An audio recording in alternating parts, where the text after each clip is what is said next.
Assalamualaikum warahmatullahi wabarakatuh, sahabat Ilang Malam. Di segmen kali ini saya akan membahas sebuah film horor ya yang lagi trending di layar lebar. Ini luar biasa sekali. Jadi saya tuh sudah nonton yang di versi YouTube-nya, siapa lagi kalau bukan Bang Bed Illustration ya. Lalu kemarin saya baru nonton di bioskop layar lebarnya ya. Ini keren sekali ya teman-teman. Jadi diangkat pada tahun lalu 2023 ya. Jadi viral di salah satu media sosial ya, yaitu di X ya. Dan ceritanya ini setelah saya tonton gitu kan, memang luar biasa ya. Dan sampai sekarang cerita Sumala ya teman-teman, ini luar biasa ya.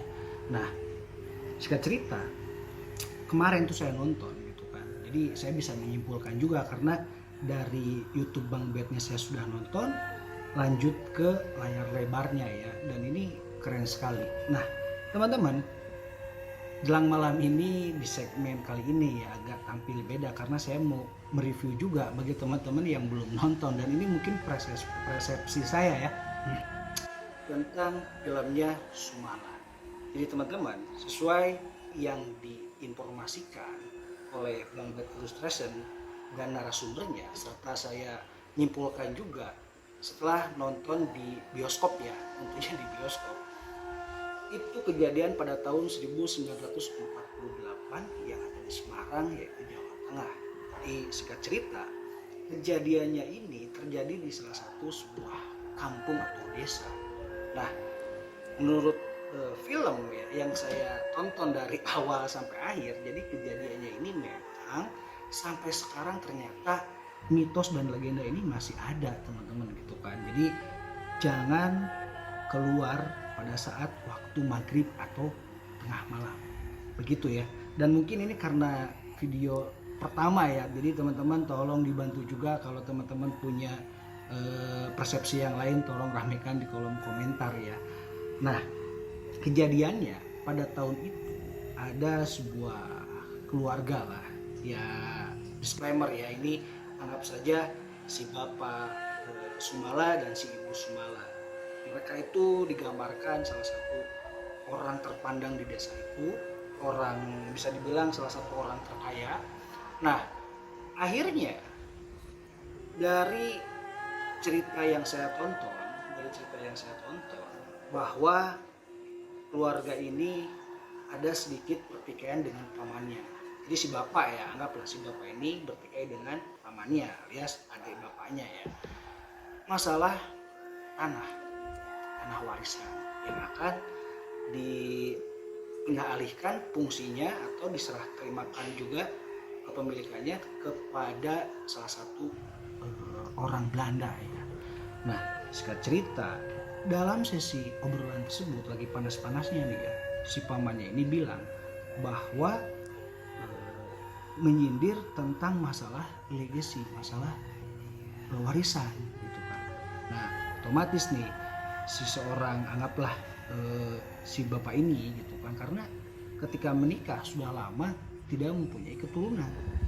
Singkat cerita, setelah beres rapatnya gitu kan, membahas tentang masalah tanah warisan, akhirnya sang suami ini atau si bapak ini ngobrol lah sama istrinya.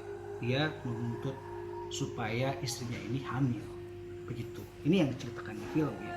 Nah, ketika itu otomatis sang istri pun mulai merasa galau gitu kan, sudah mencoba dengan pengobatan herbal gitu kan, dengan cara dipijat atau diurut, akan tetapi tidak membuahkan hasil, tidak hamil juga. Akhirnya penuturan di film yang saya tonton, jadi sang ibu ini atau sang istri ini, dia mendengar salah satu pegawainya di gudang menceritakan tentang istrinya itu yang lama tidak hamil, seorang pegawainya ya gitu kan, ternyata hamil setelah berangkat ke salah satu dukun gitu.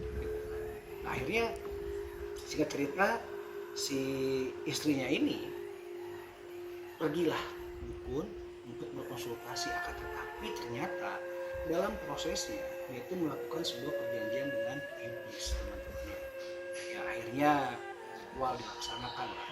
Setelah ritual, akhirnya sang istri ini hamil ya, hamil punya anak kembar. Nah suka cerita, wah pesta teman-teman, karena sang suami senang istrinya hamil gitu kan. Ketika hamil suruhlah badeganya ya, badeganya itu ibaratnya apa ya, centengnya lah, ajudannya si bapak ini, supaya bilang ke warga, ke penduduk bahwa tuannya itu akan memiliki keturunan penerus, yaitu bilanglah bahwa istri saya itu lagi hamil. Nah, sekarang cerita di film diceritakan setelah melakukan adat ya, atau mungkin ya seperti ritual gitulah gitu kan, dimandikan, mandi kembang gitu kan, dan setelah diperiksa sama dukun beranak ya, waktu itu mungkin adanya dukun beranak, nggak ada bidan atau dokter gitu kan, ternyata setelah diprediksi ini akan melahirkan anak kembar. Nah, akhirnya di obrolan singkat sang ibu atau sang istri ini ceritalah sama suaminya, ke si sang bapak, aduh ini berat-berat gini ya, tapi ya nggak apa-apa ya. Akhirnya keluarlah sebuah nama gitu kan, karena si istrinya ini gitu kan yang diperankan sama Luna Maya ya, tanya kalau anak perempuan siapa, namanya Kumala. Nah ketika satunya lagi si ibu yang diperankan oleh Luna Maya ini bilang anak kedua ketika perempuan lagi, karena kembar gitu kan, bahwa anaknya Sumala. Sekarang cerita teman-teman gitu kan, di hari hak kelahirannya ternyata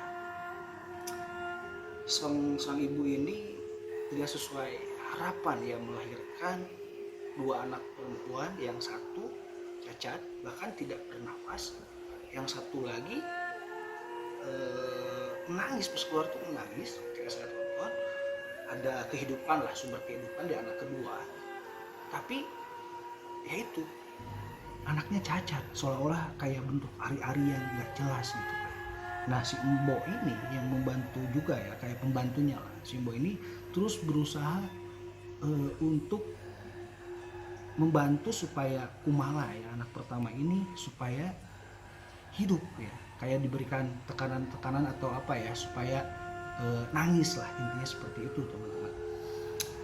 Akan tetapi ketika sang suami ya datang ke kamar melihat anak keduanya cacat, yang harusnya nih di perjanjian waktu sama si Mbah Dukun itu diurus dua-duanya, karena di perjanjian, kita mundur dulu sedikit ya, di perjanjian itu ketika melahirkan seorang anak kembar, bayi kembar, yang satu pure anak manusia, yang satu adalah anak iblis, dan itu harus dirawat selama 10 tahun.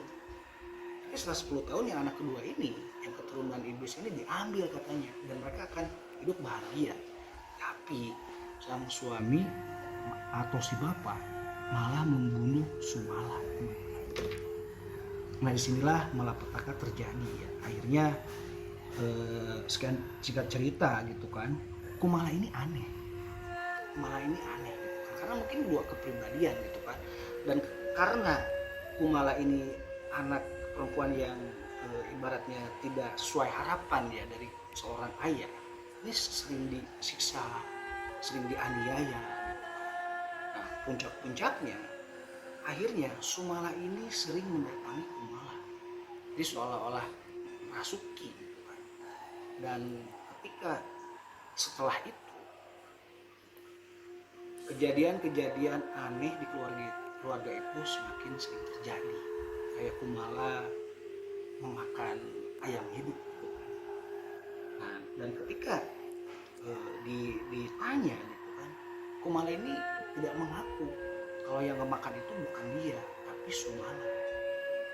Nah, singkat cerita teman-teman, karena di film ya yang saya tonton tentunya kejadian-kejadian ini banyak pembulian terhadap Kumala, banyak siksaan yang Kumala dapati dari orang tuanya. Akhirnya sosok Sumala ini seolah-olah merasuki, dan banyak sekali anak, bahkan kurang lebih sekitar 7 orang ya, kayak si Sukro yang kayak gitu kan meninggal, ada yang masuk ke sumur, ada yang kepalanya pecah gitu kan, dan kebanyakannya hilang setelah kejadian pembunuhan itu, hilang. Nah akhirnya